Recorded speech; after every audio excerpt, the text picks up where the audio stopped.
Во последно време се поголема е зачестеноста на сексуална злоупотреба на деца, се почести се случаите на педофилија овде во Македонија. И токму од тие причини првата детска амбасада во светот Медјаши со седиште во Скопје има реакција по тој повод.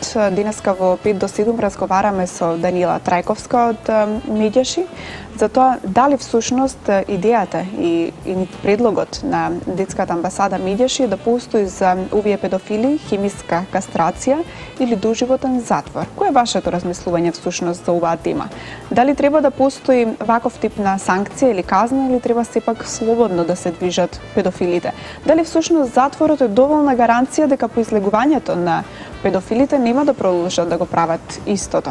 2600-373 е контакт телефонот на кој можете да не контактирате, а јас велам добро утро и добре дојдовте за Даниела Трајковска од Медјаши. Добро утро до вас и до вашите гледачи и ви благодариме на поканата за оваа тема.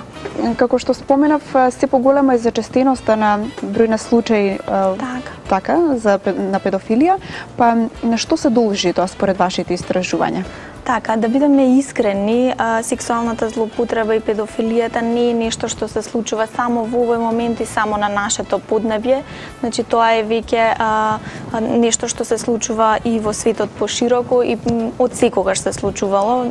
За жал е така, меѓутоа во овој период ние нели како детска амбасада која што се грижи за правата на децата, за нивната сигурност, безбедност и најдобар интерес, а најдобар интерес на детето е нели токму обезбедување на безгрижно детство, а безгрижно детство не е возможно да постои доколку постои сексуална злоупотреба и педофилија, и токму затоа ние во годините наназад и секако и овој период активно зборуваме, апелираме да се зборува отворено на оваа тема со цел да подигнеме јавната свест, да се говори и да се пријавуваат ваквите видови на случаи со цел да може да се делува во превентива и во спречување. Токму затоа сметаме дека ова не е знак дека е позачистена педофилијата, но е знак дека многу повеќе и поотворено се зборува за нејза.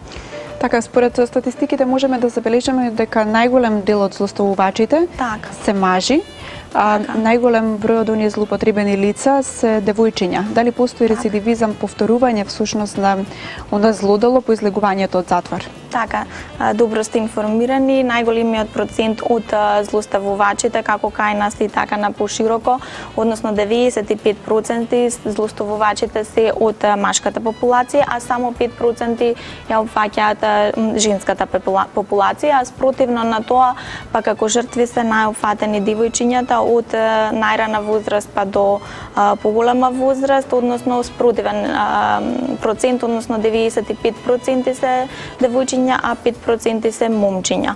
А кога зборуваме за рецидивизмот, како што споменавте, за жал и тој процент е навистина многу висок, и токму од тој аспект нашите препораки за намалување на педофилијата се движат во тој правец.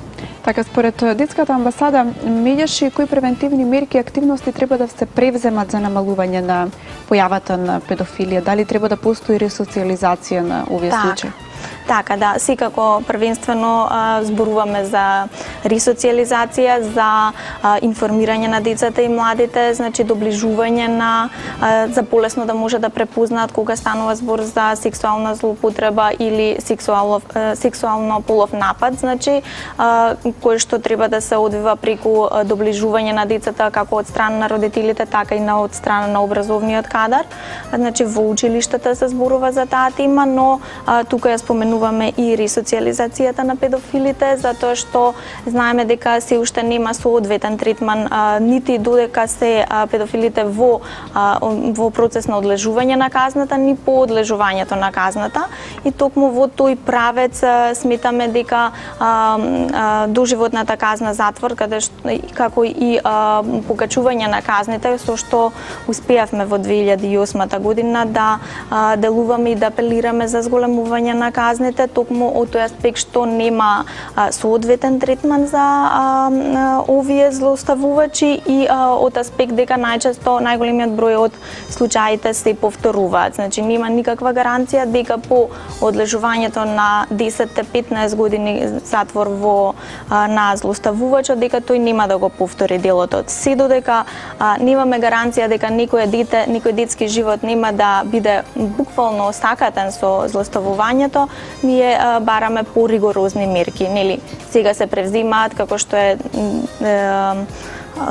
регистарот кој што е воведен за педофили, кој што ние го поддржуваме како активно затоа што сметаме дека образовните кадри, значи училиштата и сите оние кои што работат со деца треба да имаат во предвид кого вработуваат во своите институции, но сметаме дека треба да биде до негдека во ограничена достапност за да не дојде до злоупотребување на таа информација и дури до јавен линч на самите педофили, а тука ги споменуваме како мерки исто така и како што знаете медикаментозната терапија, односно со цел да се намали нагонот кај злоставувачите, затоа што нели тие имаат зголемен нагон и проблем со контролирање на тој нагон. Во тој правец ја препорачуваме медикаментозната терапија, така наречена хемиска кастрација, со цел да се превенира. Значи ова е еден вид на превентивна мерка.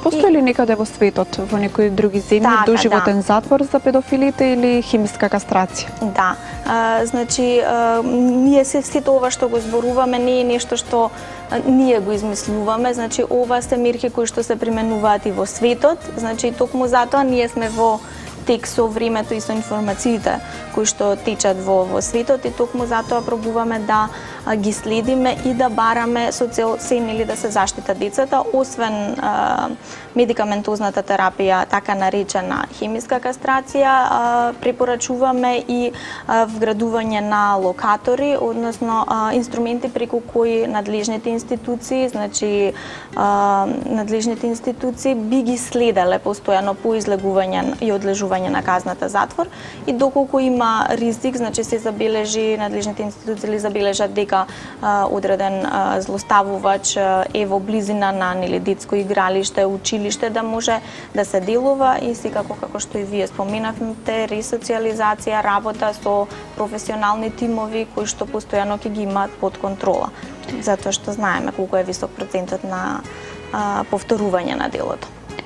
Со што се соочува едно дете по преживувањето на сексуалната злоупотреба или уште пострашно по родоскрвернавењето? Така, да.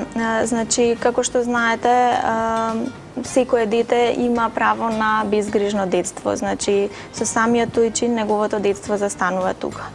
Значи, детето созрева прирано, на некој начин созрева, а последиците од ова навистина највисоко кршење на неговите права и од оваа траума се доживотни. Значи, тоа не ги доживува само во детството, во адолесцентниот период, во процесот кога се развива и почнува да обшти со спротивниот пол, значи туку последиците се доживотни. Токму во тој правец може да се размислиме од каде нашата потреба како детска амбасада да бараме зголемување на казните, затоа што нели злоставувачот добива 2, 5, 10, 15 години затвор, а детето го носи тоа целиот свој живот. Последиците од не сите деца можат отворено да говорат за она што им се случило. Каков е третманот, каков е пристапот кон овие деца, како да се натерат да проговорат за проблемот? Така, ние континуирано работиме на тоа, меѓутоа не е возможно само од една страна, потребна е целосен пристап, значи и континуирана соработка како со надлежните институции, невладиниот сектор, професионалните кадри кои што работат со деца, така и со родителите, со цел децата да почувствуваат дека имаат безбедна почва, сигурност да проговорат за овој специфичен проблем и да се чувствуваат безбедно да го кажат и да знаат дека потоа ќе се делува врз основа на тоа. За жал, на нашите простори се уште нема соодветен, доволно добар соодветен третман за детето, посебно во првите 48 часа. Знаете дека во тие 48 часа по злоставувањето потребен е посебен третман со посебни стручни лица, педагози, психолози, психотерапевти, пред кој детето ќе даде една единствена изјава. Ние се залагаме за земање на една единствена изјава во скрин соба, каде што потоа детето нема дополнително да се травматизира и изложува со секое повторно изложување на неговата состојба и доживеаната травма, нели, доколку треба потоа да го каже во полиција, па да го каже пред судот целото тоа што го преживеал, и исто така на тој начин потпомагаме во намалување на можноста детето да ја измени својата изјава, затоа што знаеме затоа што не е секогаш сторителот на делото во притвор додека се докаже делото, значи може да се изврши дополнителен притисок на детето, за да кое што би делувало во негова измена на изјавата. Тоа би значило продолжување на слобода, овозможување на слобода на сторителот на делото, кој што потоа може повторно да го злоставува истото или некое друго дете. Кој е вашиот апел до сите оние кои биле изложени или биле сведоци на сексуална злоупотреба, педофилија? Така, значи првата детска амбасада Меѓеше и првенствено сака да апелира до сите деца и до сите оние кои што воедно биле сведоци или има сомнеш дека постои сексуална злоупотреба или педофилија во некое семејство, училиште или било каде, да се обратат на СОС телефонот, значи 0800 1 22 22, каде што стручни лица ќе ги слушаат, ќе ги земат потребните информации, се со цел да се делува во превентивна или во спречување на некоја злоупотреба на детето. И како што знаете, со самото премолчување на ова злосторство или на било кое друго злосторство, секој кој што ќе го премолчи станува соучесник во тоа. Затоа не дозволувајте да нечиј живот, детски живот биде истравматизиран и злоупотребен, него кога има и најмал сомнеш, превенирајте, информирајте за да може да се провери целата. Пред да го заокружиме разговорот, предлагам да го слушнеме гледачот кој веќе чека на линија. Добро утро. Добро утро, поздрав.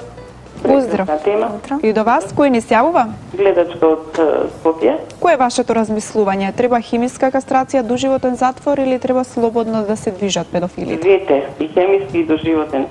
Сите знаеме, мајкиве, како го носиме детево со колку маки, како го раѓаме, девојче, ќе го порасниме 10 години. И некој да ми го уништи тоа девојче за цел живот травма. Тоа девојче колку и да се лечи, колку и да прави машко ли било, то цел живот ќе има таа травма. И кога веќе ќе има толку голема смелост и после објавувањето на нивните имиња, да повторно го прават тоа, зошто толеранција? Каков е тој начин на размислување, што да се прави со тие луѓе? Доживотно да го нема тој човек. Прво и фамилијата е срами, баби, дедовци, сите таму. Децата ги срами. Околината. Тој човек не треба да живее. 10 годишно, 9 годишно, 11 годишно дете.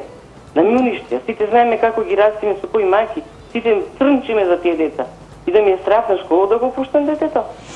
Так. Извинете, ама. Јас не знам кои се тие и зошто размислуваат како и што да му се направи. Се знае како и што.